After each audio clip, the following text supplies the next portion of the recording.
함께 보실 하나님 말씀은 신약성경 베드로후서 1장 19절입니다. 우리 교환에 또 있습니다.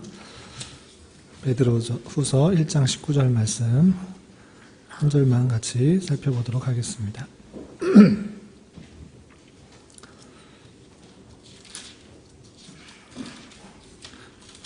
베드로후서 1장 19절 말씀 함께 봉독하겠습니다.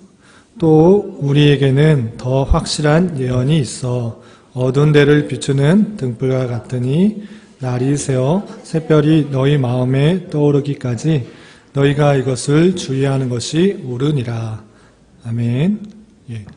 우리가 주일 오후 시간에는 교리 공부를 하고 있습니다. 교리 공부하는 이유는 앞서서 계속 설명한 것처럼 성경을 가지고 내 마음대로 해석하고 이해하는 것이 아니라 하나님께서 주시는 말씀들이 어떻게 우리에게 적용될 수 있는지를 설명해 주는 그런 내용이 교리이기 때문에 교리의 내용을 통해 성경 말씀을 바르게 이해할 수 있고 바르게 이해한 것을 통해 하나님을 잘 섬길 수 있다라고 배웠습니다. 그래서 장로교의 표준 문서인 웨스트민스터 신앙고백서를 한 장씩 배우고 있는데 우리는 1장의 내용들을 계속 살펴보고 있습니다. 1장 전체의 주제가 뭐죠? 성경. 예. 성경에 대해서 우리가 어떻게 고백하고 있는지에 대해서 어떤 내용들을 다음에 배우게 될 하나님, 예수님, 구원, 교회 여러 가지 것들을 배울 텐데 가장 전제가 되는 내용이 이제 성경이에요. 우리가 성경을 어떻게 볼 것인가에 따라서 입장들이 다양하게 나누기 때문에 우리가 고백하고 있는 성경은 무엇인가를 계속적으로 살펴보고 있습니다. 빨리빨리 진행할 수도 있는데 빨리빨리 하는 것보다 성경에 대해서 정확하고 잘 알 수 있도록 천천히 나가고 있으니까 그렇게 생각하고 또 따라오시면 될 것입니다. 오늘은 1장 성경 내용 중에 4절과 5절 두 절을 할 거예요. 아직도 많이 남았는데 4절, 5절만 더 살펴보도록 하겠습니다. 그럼 4절에서 고백하고 있는 성경의 내용은 무엇인가? 우리 4절 내용을 함께 읽어보겠습니다. 시작! 믿고 순종해야 할 성경의 권위는 어떤 사람이나 교회의 증언에 의존하지 않고 전적으로 그것의 저자이신 하나님께 의존하는데 그것이 하나님 말씀이기 때문에 우리가 받아야 한다로 되어 있어요.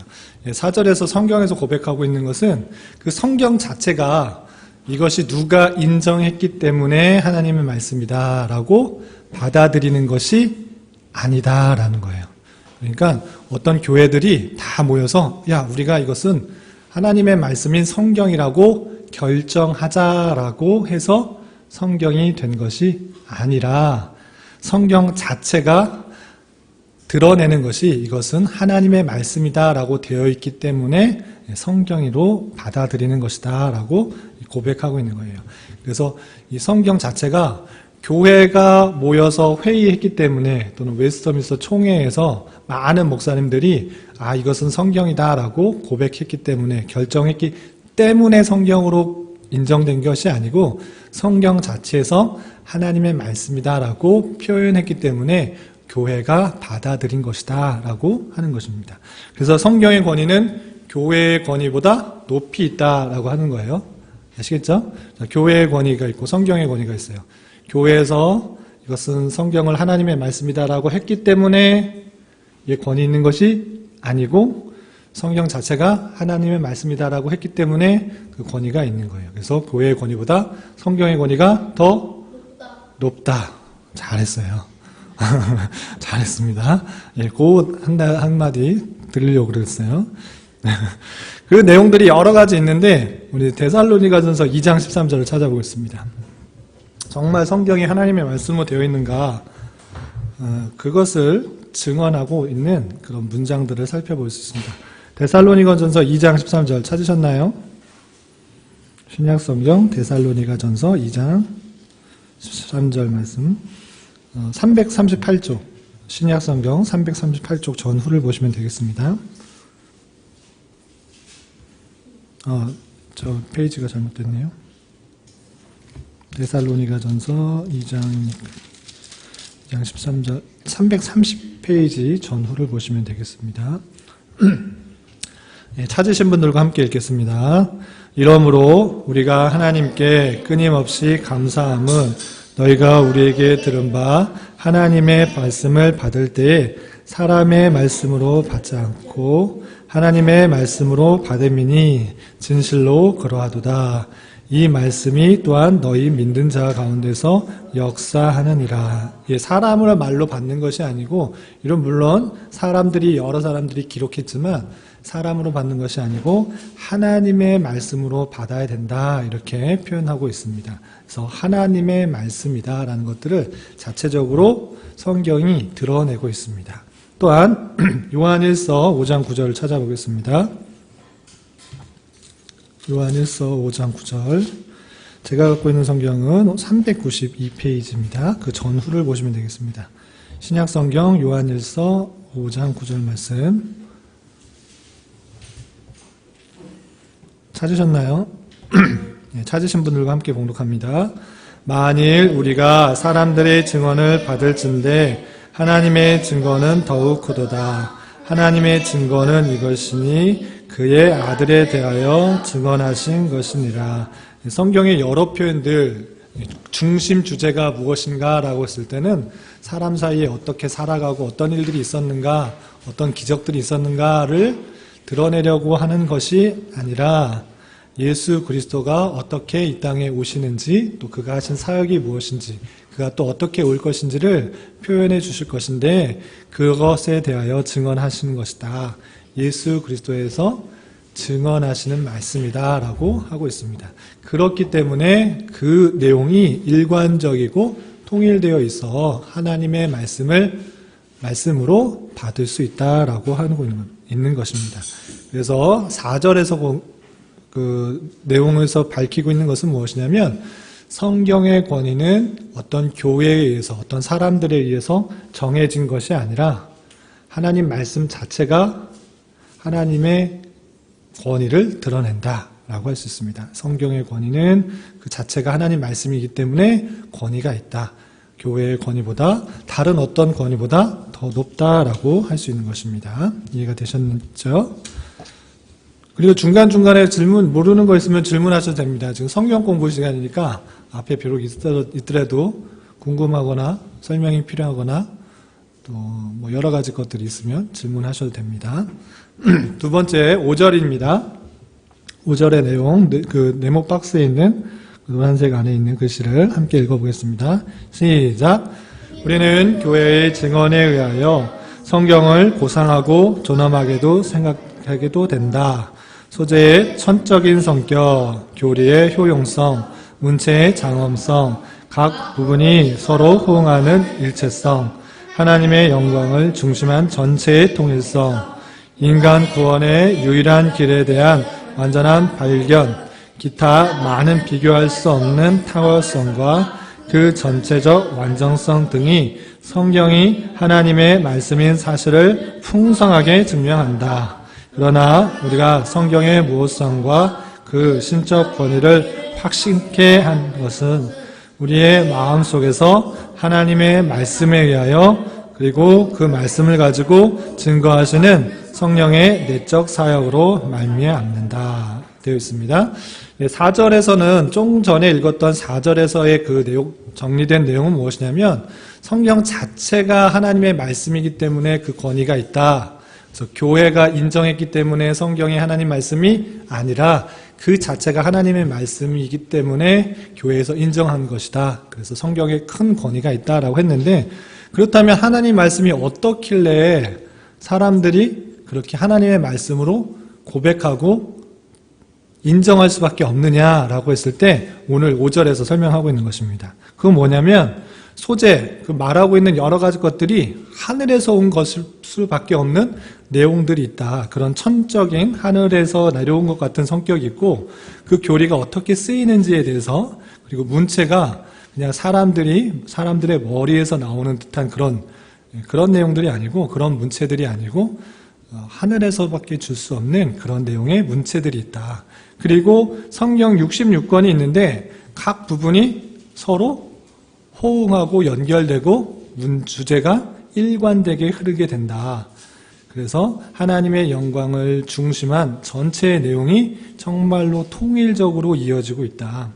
그리고 인간 구원에 대해서 설명하고 있는 여러 가지 내용들이 어떤 데는 이렇게 말하고 어떤 데는 이렇게 말하고 다르게 말하는 것이 아니고 전체적으로 말하는 통일성이 있는데 그것은 우리를 위해서 예수 그리스도가 이 땅에 오심으로 말미암아 구원을 받게 된다라는 그런 통일성이 있다. 구원에 대한 유일한 길을 통일되게 말하고 있다. 그리고 기타 많이 비교할 수 없는 탁월성들이 있어서 이것을 보고서는 정말 하나님의 말씀으로 인정할 수밖에 없는 그런 다양성들이 있다라고 하고 있는 것입니다. 그리고 보충 설명을 하자면 알고 있는 분도 있을 텐데 성경 66권에 성경의 기록자, 저자들이 몇 명이나 될까요? 많이. 대략 1000명? 1000명. 66권인데 1000명이 기록했다. 네. 66명? 모세 오경은 모세가 혼자 기록했는데. 그러면은 예. 바울은 13개의 신약 성경을 기록했는데. 많고. 그래서 따져보니까 10명. 몇 명? 30명. 조금 더 많은데. 35명? 40명 정도. 약 40명 정도. 기록한 사람이 알 수 없는 것도 있는데 대략 약 40명의 정도의 사람이 기록을 했는데 그 내용 전체가 몇 년 동안 지어졌을까요? 몇 년 동안 기록됐을까요? 6,000년. 3,000년? 6,000년. 6,000년? 그냥 막 짓네. 6년. 가장 먼저 쓰인 창세기. 창세기가 누가 쓴 거라고 그랬어요? 모세가 어느 때 사람이에요? 우리가 지난번에 한 번 배웠는데 BC 1400년, 1500년 때 사람이에요.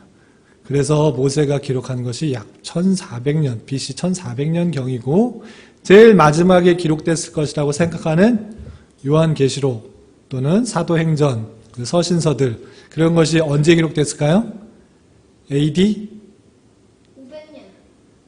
500년. 100년.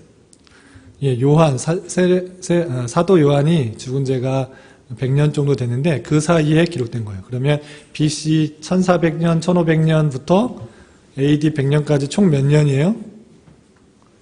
약 1500년, 1600년 동안 약 40여 명의 사람들이 기록을 한 거예요. 그런데 그 내용이 전체적으로 다 통일되게 그 구원에 대해서 말하고 하나님에 대해서 말하고 있는 거예요. 그런 것이 있을 수 있을까요? 없을까요? 성경 외에는 이런 것들을 찾아볼 수가 없어요. 여러분들이 알고 있는 어떠한 고문서도 이렇게 잘 전해져 내려오는 많은 사람들이 읽혀주는 게 있을까요? 없을까요? 없어요. 이것은 신적 권위에 따라서 하나님께서 특별한 은혜 가운데 하나님의 뜻을 알려주시기 위한 방편으로 우리에게까지 전달된 거예요. 시온이 궁금한 거 있었어요? 네, 물어보세요. 근데 그 모세도 그렇고 다윗가 살기 전에 얘기를 알 수 있어요. 아, 핵심이네요. 그게 아주 중요한 거예요. 모세 시대 때 어떻게 창세기 내용을 알 수 있을까? 그리고 제일 먼저 태어난 사람이 아담과 하와인데 아담 하와는 몇째 날 태어났어요? 6일. 6일째 태어났어요. 그럼 그 전에 태어난 것들을 어떻게 할까? 그리고 그 사이에 모세 때까지는 수천 년이라는 시간이 흘렀는데 어떻게 알 수 있을까? 그것이 구약시대에 하나님께서 아담과 하와 때는 정말 친밀한 관계에 있었기 때문에 그 모든 내용들을 아담과 하와에게 알려주셨어요. 그리고 그 이후의 사람들에게는 전승, 하나님의 말씀들이 아버지가 아들에게 계속적으로 내려오는 구전에 따라서 내려왔던 거예요. 그래서 지난주에 우리 이삭의 축복 이야기 들어봤죠? 네. 그때 당시는 하나님의 말씀이 기록되고 있었을까요? 안 되고 있었을까요? 제대로 기록되지 않고 있어서 그 모든 내용들이 하나님에 대한 인식들이 계속적으로 전해진 것들이 아들에게 전해지는 거예요. 하나님의 뜻과 계획들이. 그리고 앞으로 올 사람들의 내용들이 계속적으로 구전으로 전해지다가 비로소 모세 시대 때 그 내용들이 정확하게 기록되기 시작한 거예요. 그래서 그때부터 창세기가 글로 쓰여졌던 거예요. 또 눈으로 하면 내용이 바뀌고 그렇죠. 까먹을 수도 있었기 때문에 구약시대 히브리 사람들은 그렇게 전해드는 내용들이 오류가 없이 잘 전해지도록 어떻게 했을까요? 썼어요. 썼기 전에 철저하게 달달달 외웠어요. 성경의 내용들을 안 보고도 알 수 있도록 정도까지 달달달 외웠고, 그 전에 사람들은 그냥 그런 내용들이 다 하나님께서 주신 내용으로 자손들에게 신앙의 계대들이 내용들이 이어지는 방편을 했어요. 그러다가 모세 때 비로소 이 성경의 내용들이 기록되었는데, 그렇게 기록되었을 때 인쇄술이 발달돼가지고 우리 목양실에도 프린트가 있는데 한번 클릭만 하면 성경책이 쭉 복사되는 거 있었을까요? 없었을까요? 모세 시대 때도 종이가 제대로 없어가지고 양피지나 아니면 파피루스라는 그런 껍질, 식물의 껍질에다가 그 종이를 하나씩 옮겨 적었던 거예요. 그렇게 열심히 틀리지 않도록 그렇게 전해지는 것들이 있었는데, 그 내용이 변하지 않도록 아이들에게 그 성경의 내용들을 달달달 외울 수 있도록, 그리고 특별히 성경을 필사하는, 옮겨두는 그런 사람들한테는 그 내용을 오류가 없이 잘 전해줄 수 있도록 경건한 마음을 가지고 몸을 정결하게 씻고 그렇게 씻도록 했어요. 그리고 특별히 하나님의 이름이 훼손되거나 잘못되지 않도록 이름을 부르는 것도 조심했고 쓰는 것도 상당히 조심해 가면서 기록을 했어요. 그래서 그렇게 조심성을 가지고 귀중하게 생각하고 이 성경이 내려오다가 인쇄술과 종이질이 발전되면서 계속적으로 잘 쓰게 되었어요. 이해가 됐어요? 네. 또 궁금한 거? 또 있으면 물어보세요. 예, 그렇게 구약시대에 기록되지 않았을 때는 그 성경의 내용들, 창세기의 그런 지식들이 구전으로서 계속적으로 신앙의 내용들이 정승되다가 비로소 모세 때 정확하게 기록되는 문서로서 남게 되었다라고 이해하시면 되겠습니다. 네, 그리고 5절에서는 계속 말한 것처럼 이 성경 전체의 내용들이 정말 그렇게밖에 구약시대 그런 내용들이 어떻게 이렇게 신기하게 내려올 수 있을까? 하나님의 신적인 도움이 아니고서야 어떻게 이렇게 잘 기록될 수 있을까? 오류가 없이 기록될 수 있을까? 수천 년이 지나도 그 내용들이 변하지 않고 잘 전해져 올 수 있을까? 어떤 세상의 문서들이 그렇게 될 수 있는가? 그렇게 되지 않는다. 이것은 신적인 간섭이 없이는 이런 성경이 내려올 수가 없다라고 받아들이게 되었고, 그 내용을 봤을 때 하나님에 대해서 자기가 됐고 하나님이 자신을 드러내고 그 구원의 방편들을 계속적으로 통일되게 말하는 것을 통해서 스스로 증언하게 된다. 이렇게 표현하고 있는 것입니다. 그리고 중요한 건 두 번째, 5절에서 말하고 있는 것은 그런 것이 있음에도 불구하고, 그렇게 성경이 기록되었음에도 불구하고 그것을 깨닫는 것은 누구다? 누구의 힘이다?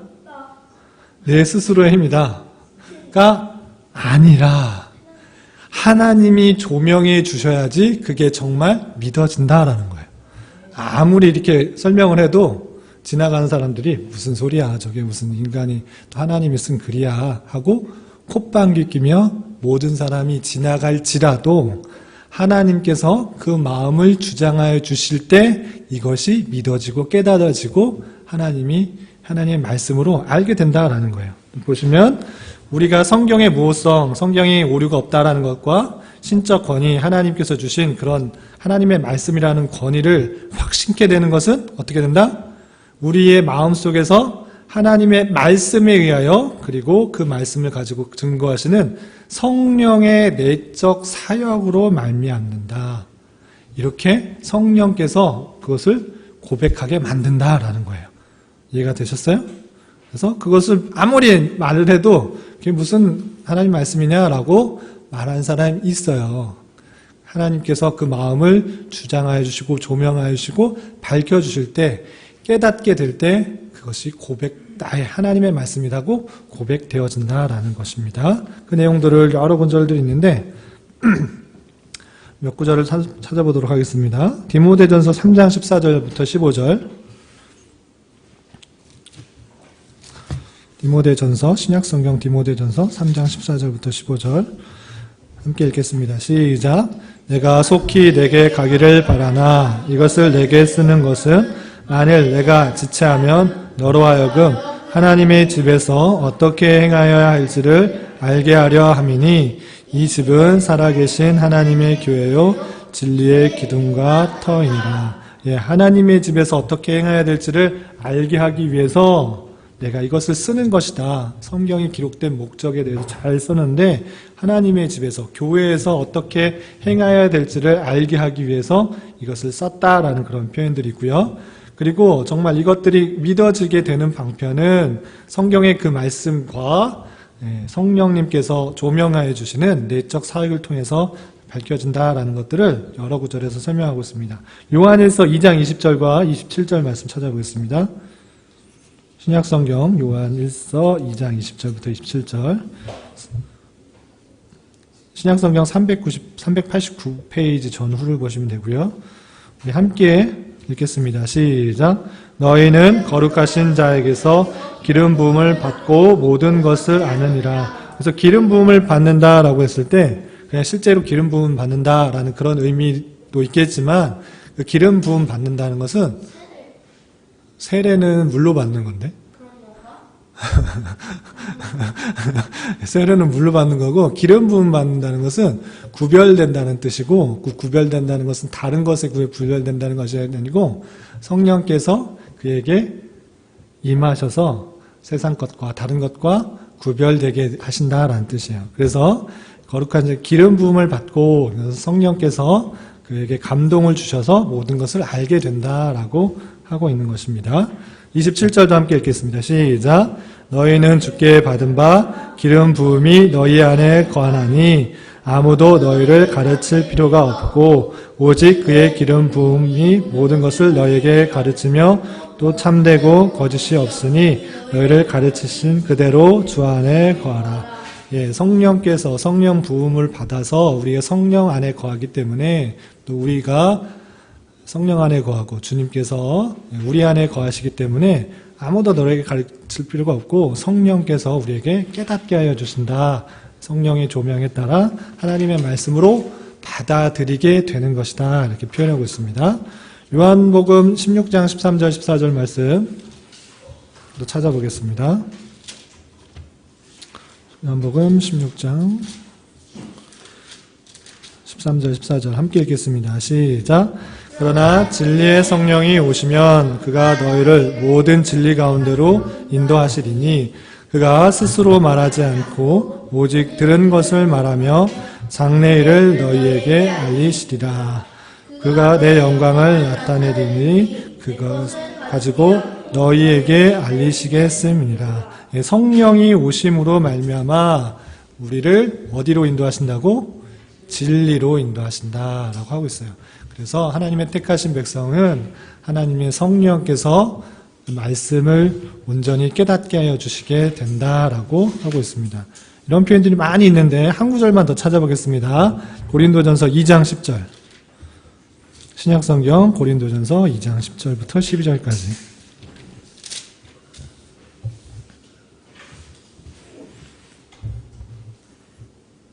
2장 10절부터 12절까지 말씀 우리 찾으신 분들과 함께 봉독합니다.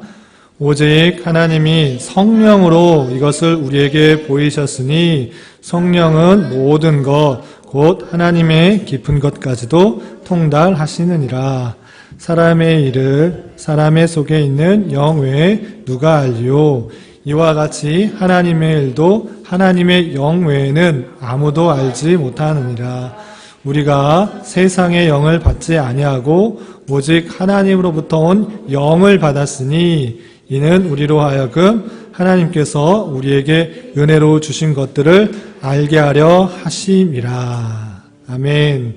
성령으로 우리에게 이것을 보여주셨고 성령께서 우리에게 깨달음을 주셔서 하나님의 깊은 것들을 알게 해 주신다라고 말씀해 주고 있습니다. 성경 말씀이 하나님의 말씀으로 믿어지게 하는 것, 내 힘과 내 능력, 내 지혜, 내 똑똑함 때문이 아니라 하나님께서 택하신 백성에게 주시는 은혜이다. 하나님의 말씀으로 믿어지는 은혜가 있게 된다라고 말씀하고 있습니다. 아시겠어요? 그래서 성령 자체가 많은 증거들이 있지만 그 증거들을 믿게 되는 것은 물론 그 자체에 충분한 증거가 있지만 성령 하나님께서 우리에게 깨닫게 해주시고 조명해 주시고 알게 해주셔서 하나님의 말씀으로 고백할 수밖에 없게 하신다라고 하고 있는 것입니다. 아시겠죠? 네, 여기서 중요한 게 있어요. 중요한 거. 이 말씀을 잘못 이해해서 비슷한데 다른 거예요. 여기서 주의를 해야 돼요. 성경 66권이 전체가 하나님의 말씀이, 이거 누가 맡으나 한번 보겠어요. 성경 전체 66권이 하나님의 말씀이 된다. 하나님의 말씀이 포함되어 있다. 아니면 하나님의 말씀이 성령의 조명에 의해서 말씀이 된다. 어떤 게 맞을까요? 1번. 자, 다시 문제를 낼게요. 성경 66권에 하나님의 말씀이 포함되어 있다. 1번. 2번. 성경 66권 중에 하나님의 말씀이 있지만 성령께서 내게 조명을 해 주셔야지만 하나님 말씀이 된다. 3번. 하나님의 말씀이다. 2번, 3번. 정답은 3번. 이게 성령의 말씀이 조명이 있기 때문에 변하는 것은 아니고 그 자체가 하나님 말씀이에요. 그런데 이것을 깨닫게 해 주시는 것은 깨달을 때만 그 말에 어떻게 오해가 될 수 있냐면 깨달아지지 않으면 성령께서 내게 조명해 주지 않으면 이것은 하나님 말씀이 아니다라고 말하는 사람이 혹 있어요. 그래서 조심해야 돼요. 그 말이 전적으로 틀린 것은 아니지만 전체가 다 맞는 것도 아니에요. 그래서 그 말의 어폐가 뭐냐면 조명해 주실 때만 하나님의 말씀이다 라고 할 때 내게 필요한 말씀들만 끄집어내고 받아들일 경우가 있어요. 그렇게 된 것은 아니다. 전체가 하나님의 말씀이지만 하나님께서 은혜를 주시고 조명해 주시면 하나님의 말씀 전체로 받아들일 수 있다라고 고백하고 있다라는 그런 미묘한 차이가 있다는 것들을 잘 아셔야 될 것입니다. 그래서 옆에 또 설명들을 보면 이런 표현이 있어요. 중생하지 않은 사람, 하나님을 믿고 예수님을 고백하지 않은 거듭나지 않은 사람과 성경의 관계는 소경과 빛의 관계와 같다라고 비유할 수 있어요. 소경이 태양광선을 느끼잖아요. 느끼지만 그 자체를 태양광선이 어떠한 것인지 영향력을 잘 모를 수 있어요. 그런 것과 같이 중생하지 않은 사람들도 거듭나지 않은 사람들도 성경을 보면서 영향력을 어느 정도는 느낄 수 있지만 완전히 볼 수는 없어요. 그래서 성령은 소경이 된 눈을 열어주셔서 병이 든 마음에 합당한 감각을 주시고 그 말씀이 정말 내 말씀이구나. 나를 살리는 말씀이고 내가 어떻게 가라고 하시는 실제 하나님의 말씀이구나를 깨닫게 해주는 거예요. 그래서 그런 능력들을 성령님께서 인도해 준다는 사실들을 잘 깨닫고 성경에 대해서 잘 알 수 있는 저와 여러분이 되시기를 주님의 이름으로 부탁을 드리겠습니다.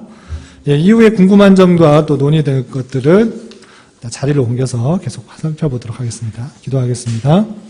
하나님 아버지 감사합니다. 오늘 웨스트민스터 신앙고백서의 내용 중에 성경의 권위 근거와 또 성경의 신적 권위 증거들과 확신을 어떻게 가질 수 있는지에 대해서 살펴보았습니다. 이 말씀들을 잘 깨달은 자로서 성경을 존중하고 또 하나님의 말씀으로 잘 받아서 또 하나님께서 직접적으로 우리에게 어떻게 역사하시는지 말씀을 통해 깨닫는 은혜가 있을 수 있도록 인도하여 주시옵소서. 이 모든 말씀 예수님의 이름으로 감사히 기도드리옵나이다. 아멘.